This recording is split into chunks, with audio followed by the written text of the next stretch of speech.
नमस्कार दोस्तों, आईपीएल 2021 का मैच नंबर 20 अभी तक के आईपीएल के सारे मैचों में सबसे ज़्यादा रोमांचक मैच रहा। दोस्तों, ये मैच खेला गया दिल्ली कैपिटल्स और सनराइजर्स हैदराबाद के बीच, जिसमें हुआ सुपर ओवर। दोस्तों, हम लोग पूरे मैच के हाइलाइट्स देखेंगे, साथ ही साथ हम लोग सुपर ओवर की भी हाइलाइट्स देखेंगे। उससे पहले आप लोग को कमेंट बॉक्स में जाके ये बताना है कि दिल्ली कैपिटल्स और सनराइजर्स हैदराबाद की टीमों में से आपको क्या लगता है कि कौन सी टीम प्लेऑफ में रहना बेटर डिज़र्व करती है। दोस्तों, कमेंट बॉक्स में जाइए और अपनी राय ज़रूर से रखिएगा। अब दोस्तों, सनराइजर्स हैदराबाद और दिल्ली कैपिटल्स के बीच मैच खेला जा रहा था, जिसमें दिल्ली कैपिटल्स ने सनराइजर्स हैदराबाद को 160 रन्स का टारगेट दिया था, जिसके जवाब में सनराइजर्स हैदराबाद अच्छा परफॉर्म किए, लेकिन केवल केन विलियमसन ही अकेले ऐसे खिलाड़ी थे जो स्कोर की तरफ अग्रसर थे। और दोस्तों, जब वो मैच आखिरी ओवर में गया तो सुचित के एक छक्के और केन विलियमसन के समझदारी भरे चौके के दम पे सनराइजर्स हैदराबाद उस मैच को ड्रॉ कराने में सक्षम रही।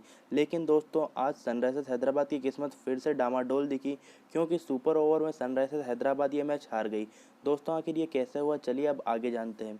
तो दोस्तों, सनराइजर्स हैदराबाद और दिल्ली कैपिटल्स के बीच जो सुपर ओवर हुआ, सबसे पहले तो सनराइजर्स हैदराबाद की बैटिंग आई, क्योंकि उन्होंने सेकंड बैटिंग करी थी, इसलिए उस सुपर ओवर में पहले बैटिंग की जवाबदारी सनराइजर्स हैदराबाद की थी।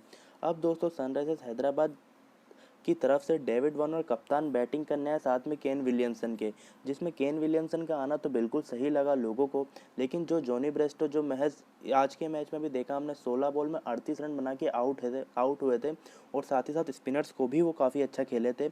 उनको वन डाउन भेजने के चक्कर में डेविड वार्नर खुद ही ओपनिंग करने आ गए, जिसका खामियाजा दिखा भी। डेविड वार्नर को हिट लगा नहीं पाए, जिसके कारण सनराइजर्स हैदराबाद 6 गेंदों में महज 7 रन ही बना पाया, जो बना सनराइजर्स हैदराबाद की हार का कारण। वहीं बात करें केन विलियमसन की, तो केन विलियमसन ने इसमें 5 रनों का योगदान दिया, जो कि उनके अकॉर्डिंग काफ़ी ज़्यादा सही भी था, और उन्होंने काफ़ी अच्छी बल्लेबाजी भी करी। दोस्तों, जवाब में दिल्ली कैपिटल्स बैटिंग करने उतरे, और दिल्ली कैपिटल्स ने सबसे ज़्यादा समझदारी भरा निर्णय इसलिए लिया क्योंकि ऋषभ पंत रशीद खान को काफ़ी अच्छा खेल लेते थे, और उनको पता था कि रशीद खान ही सुपर ओवर में बॉलिंग करेंगे।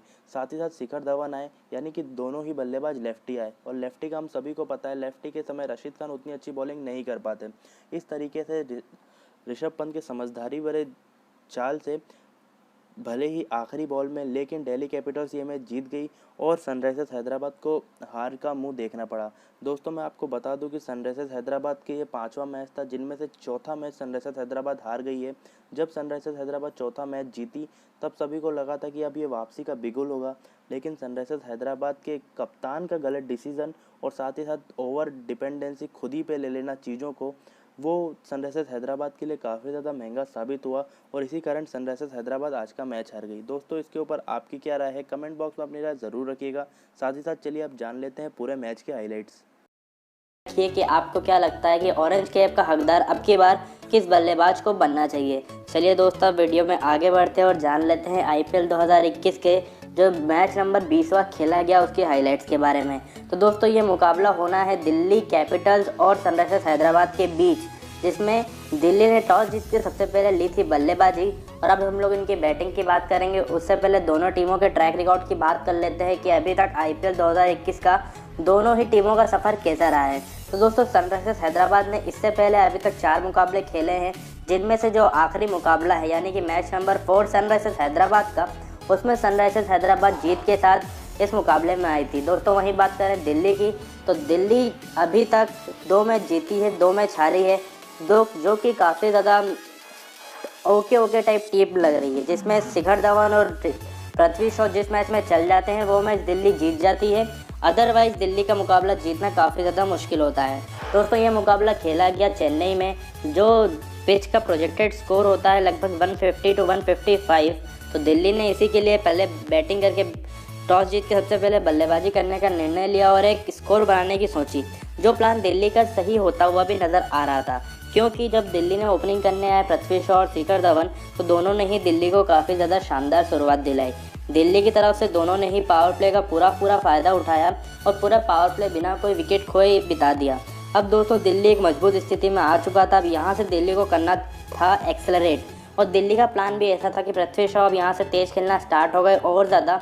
वहीं शिखर धवन थोड़ा सा जूझ रहे थे, 26 बॉल में 28 रन बना के फाइनली जब रशीद खान को ओवर मिला तो रशीद खान वैसे भी शिखर धवन को कई बार आउट कर चुके हैं और अब की बार भी रशीद खान ने अपने जाल में शिखर धवन को फंसा लिया। उन्होंने फेंकी गुगली और जिसका जवाब शिखर धवन के पास नहीं था और वो क्लीन बोल्ड हो गए। कुछ देर तक तो रशीद खान को भी समझ नहीं आया कि शिखर धवन आउट तो हुए लेकिन स्टंपिंग हुए कि बोल्ड, लेकिन फिर जॉनी ब्रेस्टो ने बताया कि पहले बॉल बेल्स पे लगी है, तो इस तरीके से शिखर धवन का पहला विकेट गया। अब दोस्तों और वीडियो में आगे बढ़ते हैं, जानते हैं कि आगे पूरे मैच में हुआ क्या। तो अब वहाँ से अब की बात कुछ अलग डिसीजन देखने को मिला ऋषभ पंत की तरफ से, क्योंकि वो खुद आ गए बैटिंग करने, जबकि वन डाउन के लिए स्टीव स्मिथ उनके पास अवेलेबल थे और टीम को स्टेबिलिटी की ज़रूरत थी। उसके बावजूद उन्होंने सोचा, खुद को वक्त देने की सोची और सोचा कि टीम के स्कोर को बाद में वो एक्सेलरेट कर सकते हैं, इसीलिए ऋषभ पंत स्वयं बैटिंग करने आए। साथ में पृथ्वी शॉ थे ही, पृथ्वी शॉ अच्छा खेल रहे थे, अच्छे टच में लग रहे थे, 50 भी जमा चुके थे। अब यहाँ से उनकी इनिंग को बिल्ड करना था उनको, लेकिन अब की बार ऋषभ पंत के कारण पृथ्वी शॉ को अपना विकेट दान में देना पड़ा, क्योंकि ऋषभ पंत ने पीछे शॉट मारा। उसके बाद उनका पूरा की पूरा ध्यान बॉल की तरफ था, वो देख ही नहीं पाए कि इस तरफ से पृथ्वी शॉ रन के लिए कॉल कर रहे हैं और पृथ्वी शॉ 60% से ज़्यादा पिच को कवर कर चुके थे। उसके बाद जब ऋषभ पंत ने सामने देखा तो उनको मना कर दिया रन लेने से। अब यहाँ से पृथ्वी शॉ को पीछे पलट के आना था, जो कि एक इम्पॉसिबल जैसा रास्ता था। अगर बॉल डायरेक्ट विकेट के आसपास भी आती तो उनका बचना नामुमकिन था और वैसे ही हुआ। उधर से थ्रो आया और इस तरीके से पृथ्वी शॉ का विकेट चले गया। अब दिल्ली कैपिटल्स 2 विकेट गंवा चुकी है, साथ में ऋषभ पंत और स्टीव स्मिथ है। अब इन दोनों के ऊपर रिस्पॉन्सिबिलिटी थी कि टीम के स्कोर को भी आगे लेके जाना है, विकेट भी नहीं खोना है। इसीलिए स्टीव स्मिथ थोड़ा संभल के बल्लेबाजी करने लगे। दूसरे छोर पर ऋषभ पंत हिटिंग स्टार्ट किए। कुछ देर तक ये चलता भी रहा, लेकिन उसके बाद आखिरी के कुछ ओवरों में टीम को एक्सेलरेट करने की काफ़ी ज़्यादा ज़रूरत पड़ गई, क्योंकि 17 ओवर तक टीम का स्कोर 130 के अराउंड ही था। अब टीम को 170 तक जाना था, इसीलिए दोनों ने ही डिसाइड किया शॉट्स मारने का। स्टीव स्मिथ ट्राई कर रहे थे, लेकिन स्टीव स्मिथ के से बॉल कनेक्ट नहीं हो पा रही थी, इसलिए स्टीव स्मिथ दबाव में आते जा रहे थे।